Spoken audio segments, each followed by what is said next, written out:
여호수아 11장 16절에서 23절까지 말씀 우리 한 절씩 교독합니다. 여호수아가 이같이 그 온 땅 곧 산지와 온 네겝과 고센 온 땅과 평지와 아라바와 이스라엘 산지와 평지를 점령하였으니 꼭대기로 올라가는 한락산에서부터 헤르몬산 아래 여호와는 저쪽에 가하였고 그들의 왕들을 무르잡아 쳐서 죽였으며 여호수아가 그 모든 왕들과 싸운 지가 오랫동안이라 일곱 주민이 족속의 이스라엘 자손과 합치는 성읍이 하나도 없고 이스라엘 자손이 싸워서 다 섬멸하였으니 그들의 마음이 완악하여 이스라엘을 대적하여 싸우러 온 것은 여호와께서 그리하게 하신 것이라. 그들을 신멸하여 갇히게 하여 은혜를 잊지 못하게 하시고 여호와께서 모세에게 명령하신 대로 그들을 멸하려 하심이었더라. 그때 여호수아가 가서 산지와 헤브론과 드빌과 아낙과 유다 온 산지와 이스라엘의 온 산지에서 아낙 사람들을 멸절하고 또 그들의 수호들을 진멸하여 바쳤으므로 이스라엘 자손의 땅에는 아낙 사람들이 하나도 남지 아니하였고 가사와 가드와 아스도드만 남았더라. 이와 같이 여호수아가 여호와께서 모세에게 말씀하신 대로 그 온 땅을 점령하여 이스라엘 지파의 구분에 따라 기업으로 주매 그 땅에 전쟁이 그쳤더라. 아멘. 우리 옆 사람과 한번 인사하겠습니다. 하나도 남기지 말자. 하나도 남기지 말자. 하나도 남기지 말자. 하나도 남기지 말자. 끝까지 승리합시다. 끝까지 승리합시다. 네, 감사합니다. 이제 이스라엘 땅에 전쟁이 끝났죠? 가나안 땅을 점령하는 전쟁이 몇 년간 있었습니까?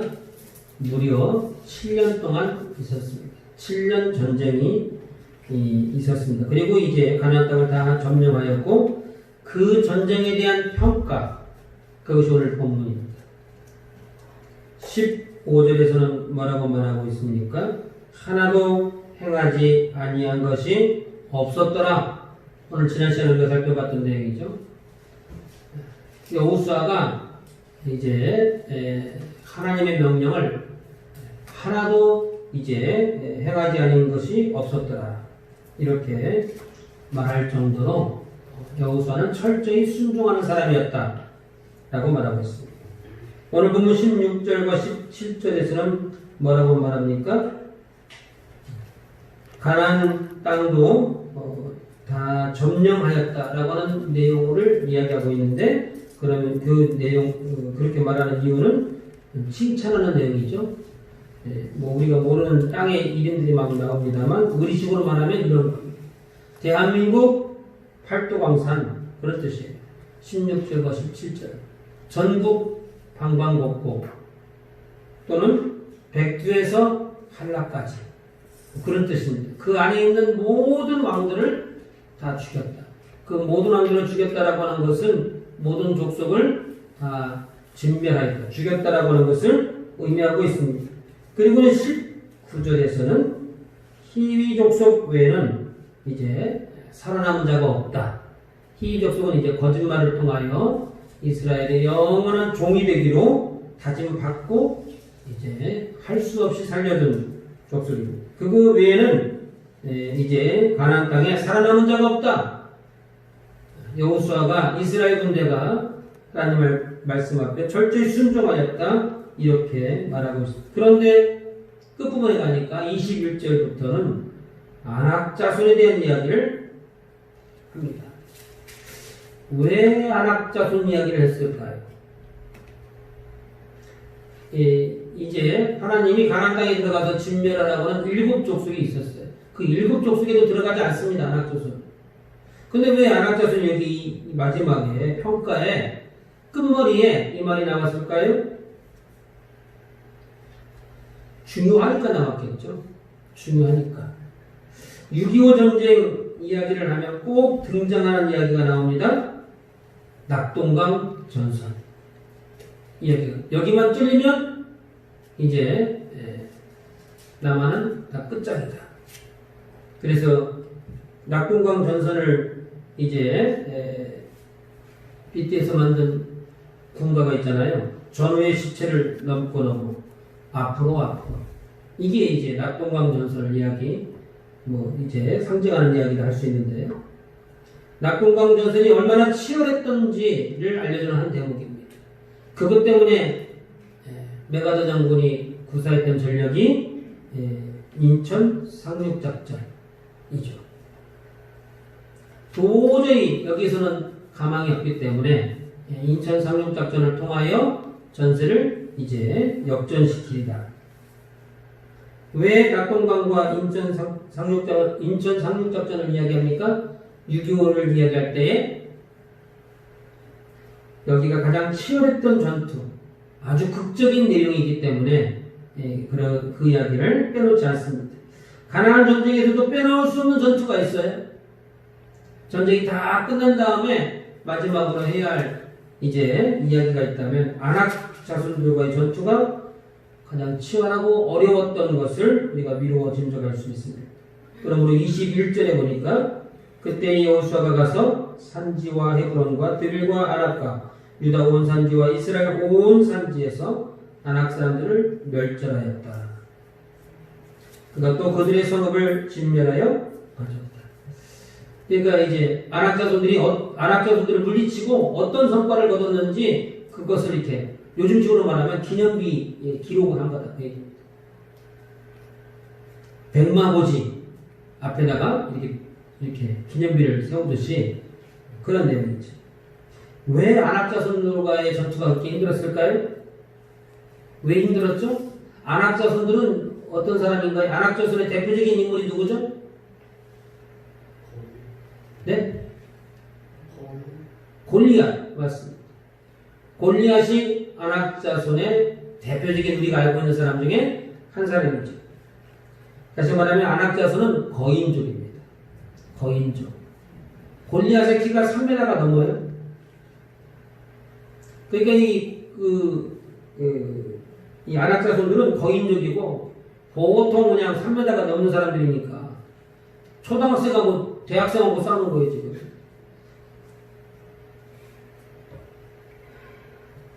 그러므로 아낙 자손들과의 전투는 치열하고 힘에 겨운 전투였어요. 그래서 힘에 겨웠고 또 그들을 이겼다라고 하는 것은 대단한 것이죠. 대단한 거예요. 그러므로 그 전쟁을 성경에 기록하여 이렇게 기념하고 있는 것이죠.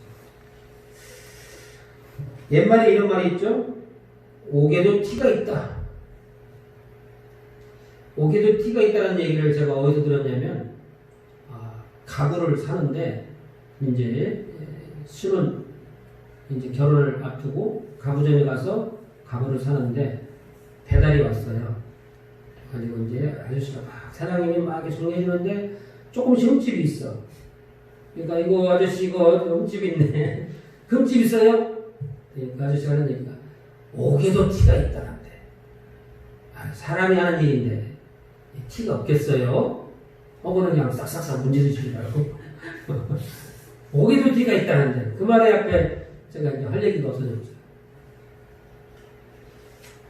옛날에는 이제 옥은 귀하고 비싼 물건입니다. 일반 서민들은 사실 옥을 만지기도 힘들죠. 뭐 결혼할 때 옷가락지 정도 외에는 별로 이제 만지기가 어려운 그런 이제 보석입니다. 그러니까 옥은 이제 돌이기 때문에 한 번 이제 잘못 힘을 가해서 이게 물건을 만들다가 깨지면 회복이 안 돼요. 그러니까 만지는 사람도 기술이 있어야 되고 또 조심스럽게 다뤄야 되고 그래서 애지중지 비싼 물건이니까 만들어 봅니다만 그래도 티가 있다는 거예요. 흠이 있다 그 얘기입니다. 오늘 본문에도 옥의 티와 같은 것이 하나 있습니다. 거기가 어딜까요? 오늘 설교의 핵심이 그것을 찾는 겁니다.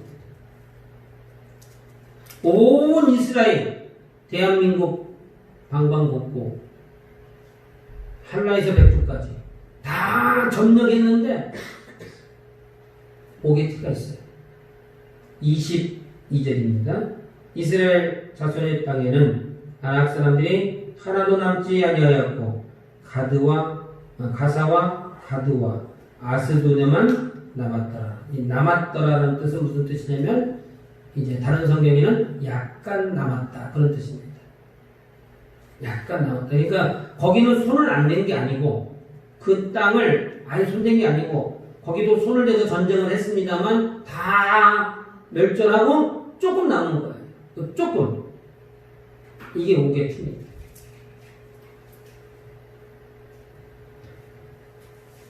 (1950년 6월 25일에) 한국전쟁이 시작됐습니다. 이거 언제 마쳤죠? 휴전이 1953년 7월 27일, 그러니까 만 3년 정도, 조금 더 넘죠? 만 3년 정도 전쟁을 했는데 온 국토가 폐허가 되어버렸어요. 전쟁 3년 했더니 남아난 게 없죠? 모든 국민들이 굶주리고 가족은 뿔뿔이 흩어져서 살았는지 죽었는지 알 수가 없는, 다행히 살아남았다 할지라도 이제 팔이 하나 없어지고 다리가 없어지고 파편에 눈이 이제 앞을 보지 못하고 장애인이 된 사람들이 부지기수입니다. 지난 3년간의 전쟁에 대한 고통과 아픔이 그래서 지금까지도 이어지고 있습니다. 지금까지도. 그런데 이스라엘은 430년간 노예로 살았습니다. 40년간 광야, 사막 한가운데에서 살았어요. 물도 없고 곡식을 심을 수도 없고 풀도 나지 않는 그곳에서 40년간 살았습니다. 그리고 지금 7년 전쟁을 마쳤어요. 진멸전, 남녀노소를 막론하고 살아 숨쉬는 모든 것은 다 죽이라고 했으니까 저항하는 상대들도 어떻게 해요? 죽기 살기로 싸워야 되죠. 죽기 살기로. 적당히 싸우다가 그냥 합의 보는 그런 전쟁이 아니에요. 오늘 네가 죽냐 내가 죽냐 둘 중에 하나는 죽어야 되는 거예요. 그러니까 이 전쟁은 정말 치열한 전쟁이 될 수밖에 없었습니다. 그리고 앞에서 인도하던 모세도 죽고 지금 전쟁을 지휘했던 이제 여호수아도 백발이 되었습니다. 피곤에 지쳐서 이제는 안식할 때가 된 것입니다. 그래서 약간 남아놓은 이 아낙 자손을 다 밀어내지 못했어요. 다. 지금까지 해왔던 전력으로 봐서는 얼마든지 싸울 수 있는데 너무 지치고 여호수아가 백발이 성성해서 하나님이 여호수아를 이제 쉬게 하는 거죠. 그리고는 이제 전쟁을 멈추고 23절에 보니까 지파를 따라 땅을 분배했다. 그리고 그 땅에 전쟁이 그쳤더라. 이렇게 말하고 있습니다. 그때는 힘들었지만 이승만 대통령이 정권을 잡았을 때에 일제를 완전히 소탕했다면 지금의 갈등이 없었을 텐데 우리나라가 이렇게 이념에 대한 갈등을 갖게 된 이유, 메가다 정권이 압록강까지 두만강까지 쭉 밀고 올라가서 완전히 점령했더라면 우리나라가 통일한국이 되었을 텐데 라고 하는 아쉬움이 있죠. 아쉬움. 오늘 본문에도 그런 아쉬움이 기록되어 있습니다. 22절에 보니까 이스라엘 자손의 땅에는 아낙 사람들이 하나는 남지 아니하였고 가사와 가드와 아스도드만 남았더라. 저와 여러분들이 예수를 믿을 때에도 이런 아쉬움이 있을까요? 조금만 더 열심을 내면 좋겠는데 그 조금의 열심을 내기가 어렵습니다. 교회 와서 헌신하고 섬기는 것을 아까워합니다. 그러면서 하나님 나의 기도 제목을 들어주시기를 원합니다. 이렇게 기도하죠. 이왕에 믿을 바에 제대로 믿어야 되는데 그렇게 하지 못하는 것이 아쉽다 그 얘기입니다. 마치 온 이스라엘을 다 통일하고 그 이제 남방에 그 해안가에 있는 이 아낙 자손 많이도 아니에요. 약간 남은 거예요. 그거 못 밀어낸 것 같은 거예요. 이것이 나중에 이스라엘이 멸망하는 주도적인 역할을 합니다. 이스라엘 백성들이 수천 수만이 죽어요. 이 사람들 때문에. 이왕에 믿을 바에야 성경도 열심히 읽어보고 기도도 열심히 좀 하면 좋으련만 그렇게 하지 못하는 아쉬움이 있습니다. 이왕에 예수 믿을 바에야 술도 끊고 담배도 끊고 믿으면 얼마나 좋을까? 라고 하는 아쉬움이 있습니다. 이왕에 믿을 바에야 남의 말 하지 말고 험담하지 말고 욕하지 말고 그럼 얼마나 좋을까? 그 입에서 찬양이 나오고 은혜로운 얘기가 나오고 덕스러운 얘기가 나오면 얼마나 더 좋을까? 라고 하는 아쉬움이 있죠. 토요일에 나와서 함께 봉사하고 청소하고 교회를 돌보면 얼마나 더 좋을까? 우리가 교회를 섬기는 것처럼 하나님께서 우리 가정과 자녀를 섬겨주실 텐데 살펴주실 텐데 이왕에 믿을 바에 예배 생활에 조금 더 열심을 내면 얼마나 더 좋을까? 이왕에 믿을 바에 11조하는 믿음이었다면 얼마나 더 좋았을까? 성경에 우리가 심는 대로 30배, 60배, 100배 결실을 주신다 약속하셨는데 저와 여러분들은 이왕에 하나님을 믿는 것 제대로 믿으시기를 주님의 이름으로 축원합니다. 아멘. 옥에도 티가 있다는데 그걸 그대로 주면 어떤 결과가 생길까요? 아이고 목사님 세상 물정 모르시네. 목사님은 뭐 책만 봐가지고 잘 모르죠? 뭐 그게 그렇게 쉬운 줄 아세요? 이렇게 말하는지 모르겠습니다. 세상 세계가 그렇게 쉽지 않죠. 옥에도 티가 있다는데 충분히 이해는 갑니다. 충분히 이해가고 우리가 직장생활하면 피곤하고 어떨 때 눈도 잘 안 떠져. 다리도 안 움직이고 자다 보면은 막 지각도 해. 충분히 이해를 합니다. 그런데 그것을 그렇게 방치하면 어떤 결과가 나올까요? 안악자손을 남겨두었는데 많이 남겨둔 것도 아니에요. 조금 남겨둔 거예요. 조금.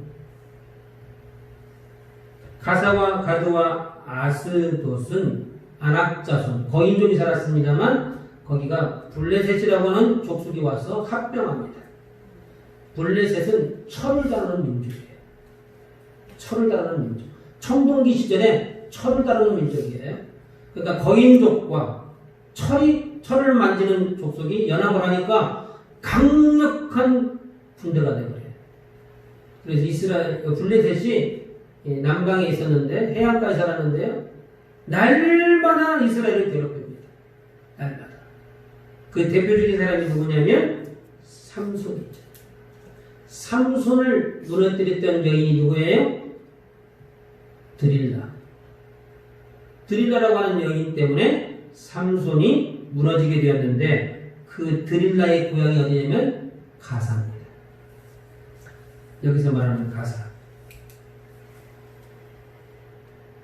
하나님을 욕하며 전쟁에 나오라고 했던 골리앗의 고향이 어디예요? 여기 두 번째 말하는 가드입니다. 그러니까 거기에 그때 남겨뒀던 그 사람들 때문에 이스라엘이 모욕을 당하고 전쟁에 수많은 사람들이 죽게 되고 하나님의 사사가 무너지는 그런 결과를 낳았죠. 아스돗은 어딘가요? 블레셋의 수도입니다. 서울이죠. 거기에 블레셋 사람들이 섬기는 이제 다곤신이 있습니다. 다곤 신전이 거기 있고 다곤 신상이 거기 있어요. 근데 여호와의 법궤를 뺏겼죠. 사울왕 때.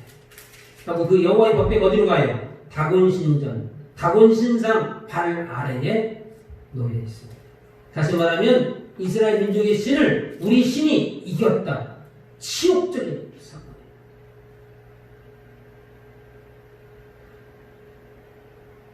이렇게 가사와 가드와 아스돗은 나중에 훗날에 이스라엘 백성들을 괴롭힐 뿐만 아니라 수많은 군사를 죽이고 사울왕이 여기에서 죽게 되잖아요. 사울왕과 그의 아들들이 끊임없이. 그래서 나중에 국력이 약해져서 나중에는 나라가 망하는 직접적인 역할을 한 건 아닙니다만 국력을 약하게 하는 일에 블레셋이 굉장한 큰 역할을 하게 됩니다. 그러므로 옥의 티는 그대로 놔둬도 돼요. 옥의 티는. 그런데 신앙생활에 있어서 다 하지 못하는 그 티끌과 같은 다 잘했는데 이거 한 가지 못하는 그것이 나중에 우리 신앙의 발목을 잡을 수 있고 우리를 넘어지게 하는 시험이 되기도 하는 것입니다. 그러므로 신앙생활에서의 티는 반드시 고쳐야 되고 바로잡아야 할 대상이 되는 겁니다. 교회는 마땅히 그것을 가르쳐야 되죠. 그것을 가르쳐야 되는데 그것을 가르치는 것을 못하도록 막는 것, 그것이 큰 죄가 되는 겁니다. 크고 장대한 안압조선을 다 물리치기에는 힘이 겨웠고 이스라엘 백성들도 피곤하고 지쳤습니다. 앞에서 이끌어가는 여호수아 장군도 백발이 성성해요. 청춘 때나 나가서 전쟁하는 거지. 주님 품에 안길 나이가 얼마 남지 않은 그 양반이 전쟁에 나가서 무슨 일을 하겠습니까? 야전에서 싸워야 되는데. 그래서 어쩔 수 없이 안압자손을 살려준 거예요. 조금 남은 거예요. 조금. 이유가 있었다 그 얘기입니다. 순종하지 않으려고 살려준 것이 아니고 그 사람들과 타협하고 이제 협상해가지고 조공을 바치라고 살려준 것도 아니에요. 하다 보니까 어쩔 수 없는 상황이 되어버린 것이죠. 메가다 장군이 압록강까지 가가지고 압록강물을 이제 떠왔다잖아요. 그러나 중공군의 인해 전술로 인해서 어쩔 수 없이 뒤로 후퇴했습니다. 그때는 어쩔 수 없었습니다만 지금 돌이켜놓고 보니까 그때 죽을 힘을 다해서 한 번 더 싸웠더라면 통일한국이 되었습니다. 이승만 대통령이 일제로 완전히 소탕했더라면 좋았을 텐데 라고 하는 아쉬움. 그것으로 인해서 지금 대한민국이 몸살을 앓고 있고 이것에 대한 해답이 없는 그런 아쉬움이 있습니다. 마찬가지죠. 우리는 이렇게 말할 수 있어요. 목사님, 아이고 그래도 예수 믿는 게 어디예요? 우리 집 친구들은 하나도 안 믿어요. 우리 집안만 믿어요. 우리 가정만. 아유 예수 믿는 게 어디, 이 정도면 됐지. 얼마나 더 잘 믿어.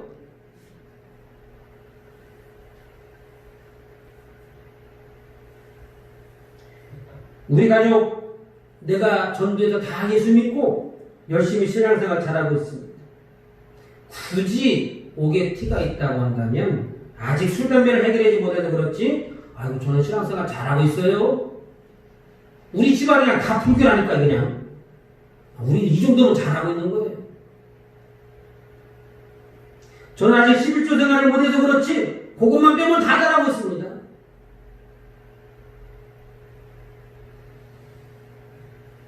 생활하다 보면 돈이 좀 모자라죠. 그러니까 돈이 남으면 돈 많이 벌면 그때 아껴요. 우리는 흔히 이렇게 얘기해요. 한 달 생활비가 1억이면 돈이 남을까요? 한 달 생활비가 1억인 사람도 모자라다고 한다니까. 1억인 사람도. 쓸 데가 어디다? 돈 쓸 거 있어? 아니 돈 많은 거 어디 갈 데도 없어? 그러잖아요. 돈 10만 원 들고 장에 가면 몇 가지 담지도 않았는데 그냥 10만 원 나와버려. 우리가 이렇게 해야지. 이렇게 얘기해야죠. 근데 그 10만 원이 어떤 사람한테 한 달 생활비가 되기도 해요. 쓰기 나름인 것이죠. 그러니까 돈이 없는 거예요? 마음이 없는 거예요? 온전한 11조를 못하는 것은 사실 마음이 없기 때문에 그런 것입니다. 목사님 저는 다 할 수 있는데 청소는 못합니다. 설거지 그거 못해. 우리 집에서도 안 하는데 그 프리세트 그 세미나에 가면 그 주는 점심이 꼭 정해져 있어요. 감자탕을 줍니다. 감자탕을. 그럼 이거를 거기서 끓여서 줬냐? 끓여서 주긴 줬는데 그 감자탕집에 그 유명한 집이 있다면서요? 뭐 1등 감자탕인가? 뭐 하는 그 체인점이 있는데 거기 본사 사장님이 그 교회 권사님이에요. 근데 그 권사님이 손수 시키지도 않아요. 자기가 직접 설거지를 하고 그 다음에 감자탕을 대접한 다음에 바닥까지도 다 수세미로 닦아요. 그러니까 그 나머지 이제 집사님들이 안 닦을 수가 없어. 나이 드신 권사님이 큰 사업체, 뭐, 체인점에 100개가 넘는다는데, 그거 하시는 사업의 사업장, 하시는 분이 와가지고, 직접 손수 감자탕을 끓여주고, 그 다음에 기름때가 있으니까 바닥에 수세미로 다 닦으니까 안 할 수가 없다고.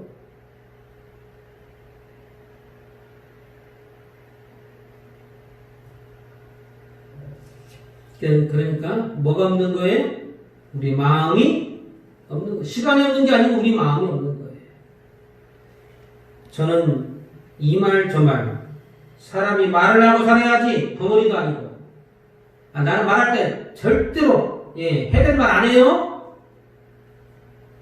아니 목사님 제가 알고 있으면요 아무도 몰라요. 아무도 모르긴 뭘 몰라. 내가 그러잖아요. 교회는 비밀이 없다고. 교회는 비밀이 없어요. 교회만 비밀이 없나요? 온 세상 전체가 비밀이 없는 거예요. 누가 제일 나쁜 사람이에요? 말을 옮기는 사람이 나쁜 사람이에요? 그 사람도 나쁜 사람이에요. 누가 제일 나쁜 사람이에요? 실컷 안 해주면서 너만 알아? 너고 나만 아는 거야? 너고 나만 알아야 돼? 다른 사람 몰라? 이렇게 말하는 사람이 제일 나쁜 사람이에요. 왜 그래? 임금님기는 당나귀 배. 그게 무슨 그 동화에서 알려주는 의미가 뭐예요? 사람은 들은 대로 말을 하고 싶어가지고 병이 난대요. 그게 임금님기는 당나귀가 전해주는 교훈이죠. 그러니까 이거는 비밀을 지켜야 되겠다라고 말을 하고 싶으면 어떻게 해야 돼요? 내 입에서 나가면 안 되는 거예요. 내 입에서 나갔으면 온 동네 사람 다 안다고 생각하면 돼요. 그러니까 그거 말 전했다고 말할 거 없어요. 누구 탓이에요? 내 탓인 것이. 내 탓. 다 잘하는데 이거 하나만 못하고 못 고쳤어요. 이 정도는 괜찮죠. 5개도 티가 있다. 이 정도는 나보다 더한 사람도 있어요. 더한 사람이 있을 수 있겠죠. 문제는 뭐예요? 그거를 놔뒀더니 이스라엘을 망하게 하는 주도적인 역할에 쓰임을 받게 되듯이 저와 여러분의 신앙생활에 큰 문제를 일으키는 결과를 낳게 됩니다. 이렇게 작은 것 하나가 나를 무너뜨리고 우리 가정과 자녀들을 무너뜨리고 훗날에는 감당할 수 없는 문제가 됩니다. 큰 뚝이 어디서 무너지는 거예요? 주먹만한 구멍에서부터 시작됩니다. 그래서 거기서 그냥 물이 쭉 나오다가 보니까 그냥 뚝이 다 무너져 버리는 거예요. 그 아무거나지도 않게 생각했다가는 큰일 나는 거죠. 그런 거를 잘 관리해야 뚝이 무너지지 않는 것과 같습니다. 그러므로 신앙생활은 무엇인가요? 신앙생활은 전쟁입니다. 전쟁. 악한 마귀와의 영적 전쟁이죠. 치열하게 싸워야 되는 겁니다. 그거 한 장에 고치는데 내가 교회 와서 헌신하고 봉사하고 청소하고 하는 것도요 내 마음속에 12번도 더 싸워. 가야 돼 말아야 돼. 앉았다 일어났다. 아이 갈까 말까. 나만 가서 일하고 누구는 안 나고 하나님 이거 봐주시나 할까? 목사님 와서 있을 때 했어야 되는데 목사님이 못 봐버렸느냐? 이 마음속의 갈등이 12번도 돼. 목사님 어떻게 잘하시냐고요? 나도 해봤죠. 중학교 3학년 때부터 교회를 쓸고 닦고 방석 깔고 난로 떼고 해봤어요. 그래서 내 안에 있는 악한 마귀와의 전쟁, 그것이 바로 신앙생활입니다. 그래서 이제는 세례도 받고 권찰, 집사, 권사, 장로도 되었습니다. 나 우리 교회 집사요. 이 정도면 됐지 뭐. 얼마나 더 잘 믿어? 이렇게 생각하십니까? 그러면 실패한 거예요. 어떻게 믿어야 돼요? 내가 장로라도 목사라도 나에게 부족한 것이 없었을까? 내가 하나님 앞에 회개할 것은 없을까? 고쳐야 할 것은 없을까? 아직도 다 몰아내지 못한 게 무엇일까? 살펴봐야 되는 거예요. 뚝에서 구멍 난 것은 없을까? 비가 오고 나면 부지런한 농부는 어떻게 해요? 삽 들고 논으로 가야 되잖아요. 뚝이 터지는 데는 없는지, 물이 너무 많이 있으면 물고도 터져야 돼요. 신앙생활은 그런 거로 끊임없는 전쟁이어야 마땅한 거예요.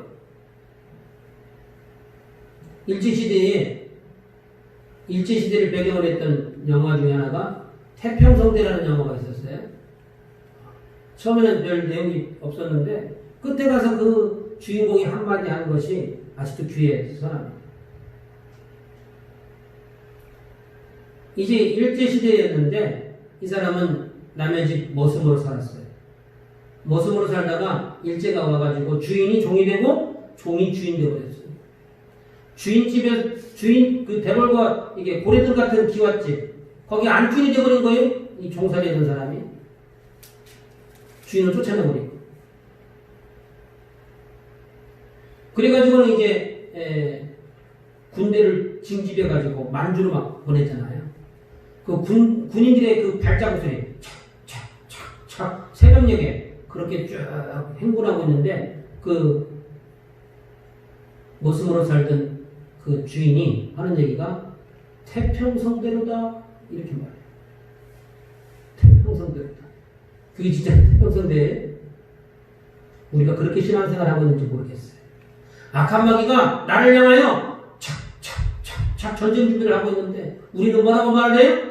태평성대로다. 내가 이만큼 믿으면 됐지 뭐 얼마나 더 잘 믿어. 우리 집에서 내가 믿음 제일 좋아. 우리가 그렇게 믿고 있지는 않은가 살펴볼 일이다 하는 것입니다. 그러므로 마지막 그 하나까지도 어떻게 해야 돼요? 끊어내야 돼요. 끊어내야 돼요. 언제까지 믿을 거냐 그 얘기예요. 그것이 술과 담배라도, 그것이 11조 헌신하는 문제라도, 그것이 남의 말 하는 것이든 분란을 일으키는 것이든 청소와 설거지든 무엇을 하든지 간에 그걸 다 점령하고 몰아내야 되고 고쳐야 되고 믿음으로 살아야 할 것을 믿으시기를 바랍니다. 왜냐하면 나중에 그거 하나가 나를 무너뜨리는 거예요. 그거 하나. 그것 때문에 우리 가족을, 우리의 후대를 힘들게 할 수 있어요. 그것이 신앙생활을 어렵게 하고 성도 간의 분란을 일으킬 수 있기 때문에, 교회를 힘들게 할 수 있기 때문에, 전도의 문이 막힐 수 있기 때문에, 그것 때문에 직장과 사업장에 영향을 미치기 때문에 반드시 고쳐야 하는 것입니다. 그래서 마지막 하나까지도 남기지 말고 고쳐야 하는 것, 그것이 바로 신앙생활입니다. 그러므로 저와 여러분들은 우리 안에 있는 악하고 나쁜 것들을 마지막 하나까지라도 다 버리고 잘라내서 반드시 승리하시기를 주님의 이름으로 축원합니다. 마지막 한 가지만 더 생각해보고 말씀을 마칠까. 이와 같은 것들을 이기는 방법이 무엇일까요? 마지막 하나까지라도 이길 수 있는 방법. 16절에서는 끝에 보니까 이스라엘 장자와 평지를 점령하였습니다. 그 땅을 완전히 점령해야 됩니다. 두 번째는 뭡니까? 17절에 보니까, 끝에 보니까 그들의 왕들을 모두 잡아 쳐 죽였습니다. 19절에서는 뭐라고 말합니까? 끝에 보니까 이스라엘 자손이 싸워서 점령하였다. 그냥 점령하는 거 아니에요. 신앙생활이 그냥 이루어지는 것이 아니다 그 얘기예요. 수없이 싸워야 돼요. 누구하고 싸워야 돼요? 옆 사람과 싸워야 돼요? 옆 사람과 싸우면 안 돼요. 누구하고 싸워야 돼요? 내 자신과 싸워야 돼요. 내 자신과. 하나님 말씀대로 살려고 할 때에 그때 누가 와서 우리의 발목을 잡죠? 악한 마귀가 와서 우리의 발목을 잡습니다. 그때 그 악한 마귀를 이제 몰아내고 또 싸워야 하는 것이죠. 그러면 왜 마지막 하나까지 싸우고 점령하라고 하십니까? 20절에 보니까 그들의 마음이 완악하여 이스라엘을 대적하여 싸우려고 온 것은 여호와께서 그렇게 하신 것이라. 그들을 진멸하여 갇히게 하여 은혜를 입지 못하게 하시고 여호와께서 모세에게 명령하신 대로 그들을 멸하려 하십니다. 중요한 내용이 나왔죠. 20절 초반에 뭐라고 그래요? 그들의 마음, 그들이 누구예요? 가나안 온 원주민들을 이야기합니다.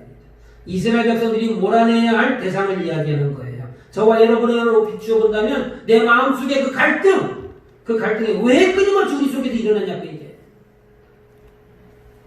왜 끊임없이 내 속에서 그 갈등이 일어나죠? 그렇게 하도록 여호와께서 그렇게 하셨대요. 하나님이 내 마음속에 갈등이 일어나도록 계속 조성하셨다는 거예요. 왜요? 20절 하반절에 보니까 그들을 진멸하여 갇히게 하여 은혜를 입지 못하게 하고, 두 번째는 그들을 멸하려 하십니다.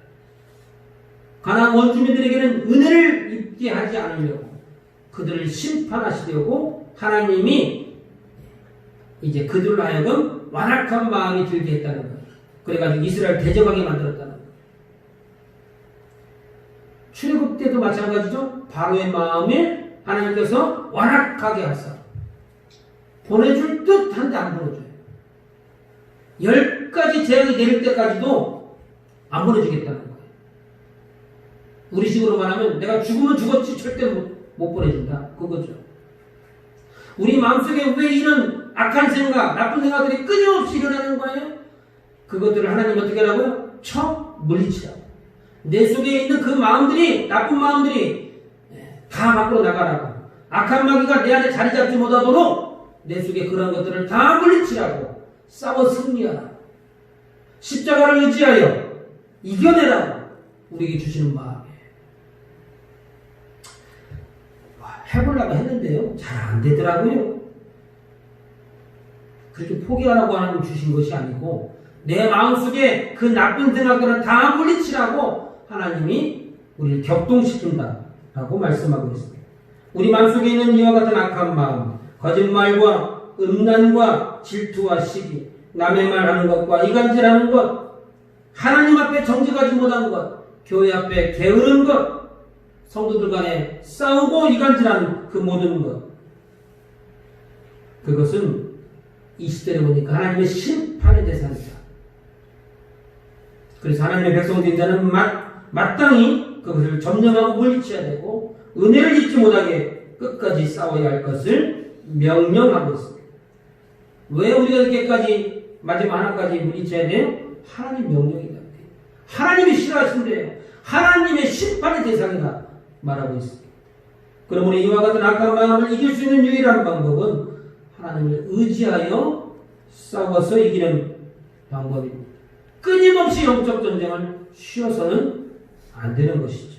그러므로 오늘 이 아침에 저와 여러분들이 마지막 하나까지도 남겨두지 말고 십자가에 못 박으심으로 말미암아 반드시 승리하는 저와 여러분 되시기를 주님의 이름으로 축원합니다.